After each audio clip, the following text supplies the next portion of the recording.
Well, we have Rebecca LUKER on the line, Tony nominee for Mary Poppins, and the first thing I'm going to do is embarrass her because I'm going to read just a little bit from a review that Stephen Holden gave her in the New York Times when she was doing a cabaret show at Feinstein's last year, just around this time. Oh, my goodness. You remember? Oh, you must have read this review. Yes. A glow of southern warmth along with the confidence of a traditional beauty queen infuse everything she sings. Miss LUKER is an ardent champion of new American theater songs, combining an introspective urban sophistication with musical comedy chattiness. Her lyric soprano lends a quality of robust well-being to everything she sings. As her voice swells, it gains in beauty, textural fullness, and emotional power. You never feel she's showing off. Oh, it just goes on and on like that. That was very, very nice. You're glowing and quelling. And by the way, you are also 6 degrees of semi-separation from this radio program because last year, your husband, Danny Burston, was on our Tony show. Yes, he remembers that. He saw your name and he went, oh, yes, I talked to him. Well, he was great fun. And let me ask you then, does something happen to your household around Tony time, or you've been Tony nominated 2 times already, he's had a Tony nomination, do you just sort of go, oh, it's happened again, and that's it? Did something happen? Well, no, I'm saying, how do you, during Tony time, like, do you all get a little hyper, or do you really get worried, and do your agents nag you, or do you just try and let it kind of shrug your shoulders, and if you win, you win, if you lose, you lose? You know, we definitely shrug our shoulders. We just say, look, we're so lucky to have these jobs that we have and these shows that we love, you know, doing them with the people that we love so much, and that's so true for both of us. And so, you know, I was perfectly prepared this time not to get one. He was prepared last year not to get one. We truly are just so grateful to have what we have, and we think, well, it would be wonderful and it would be icing, and you know, but we've been around for a long time doing this, and we know that it, you know, it is what it is, and things happen, and sometimes they don't, and it doesn't mean a thing really. It doesn't mean anything about your talent or your ability or how happy you are in your life, you know. So we really do try to just let it roll the way it rolls, and we're really fine either way. Great. And let me ask, one thing that you certainly are what we would call a Broadway star, and yet you've not, either by choice or I'm wondering what the choice was, not so much to do a TV sitcom or not to go out to the movies and try and make it there. You've really stayed on Broadway since you started in about 1991 with The Secret Garden. Is that... I'm laughing because you say it's a choice. You know, things are so not in our control. We you know, I would have done a TV series or more movies, or if I get them, I would do them. Oh. And, you know, it's not for lack of trying. It is sort of a timing thing, I believe. I mean, I've sort of, you know, when I've been during pilot season on certain years, I've been very busy doing Broadway musicals and haven't been available. And there have been other times when I've tried, absolutely tried fervently, and haven't gotten one. So, you know, it's just the way the ball's rolled, you know. And I'll just keep trying. I like to do a variety of things. Sure, I think most actresses would. I also assume that because you and Danny are living in New York and you've got stepkids and stuff like that, that it also has to do with staying in New York. There is that factor too. My stepkids are here, Danny's sons, and his family is here, which is also my family, and we have turned down a lot of out of town work, both of us. So yeah, you know, the ideal thing would be to get a New York TV series here, you know. Right, when Law & Order tries to change one of its leads, you're up there like, please, me. Right, you know, and Danny's done a lot more TV than I have, and that's probably the way it would go, and that would be great. But yeah, we hate to go out of town for longer than a month or so, and really have been lucky not to have to over the years. Now, insofar as casting choices that you may or may not also have control of, you started pretty much with Secret Garden, which was a new quote-unquote musical. Yes. Most of the time, you've ended up in either revivals, I mean, doing terrific work in things like The Music Man and Showboat.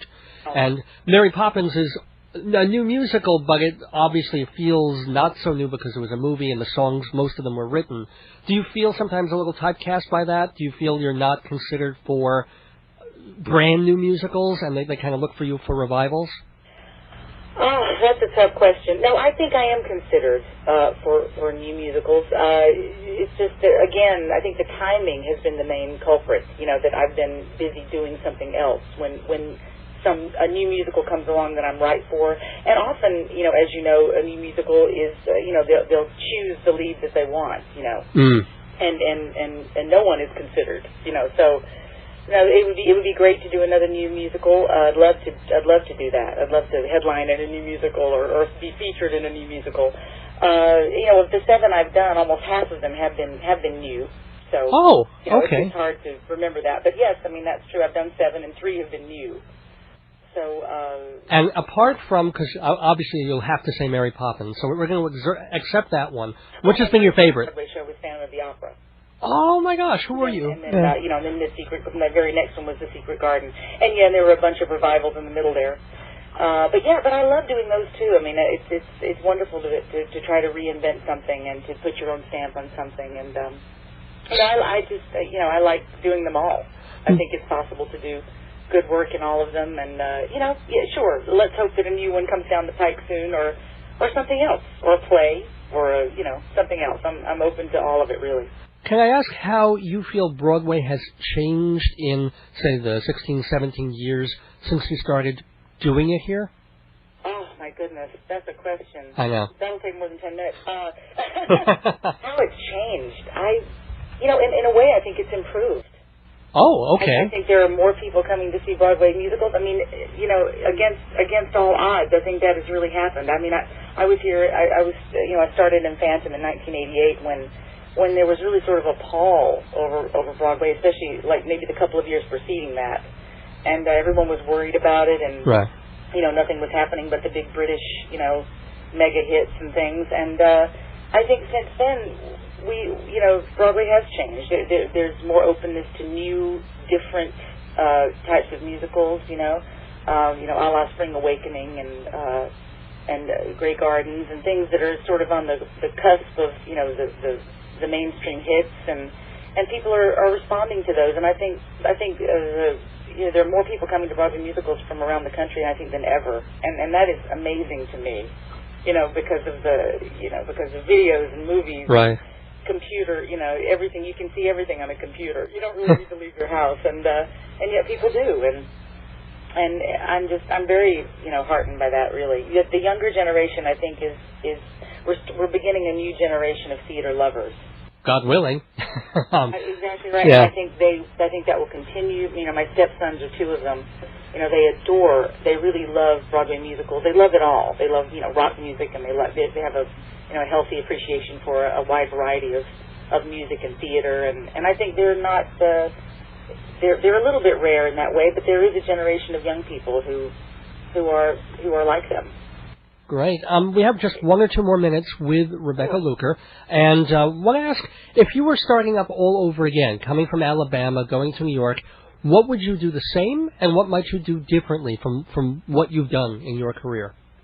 Oh my goodness, I would probably take more chances. I would study more. I would study acting more. I would take more dance. I would sort of put myself out there I would try new things.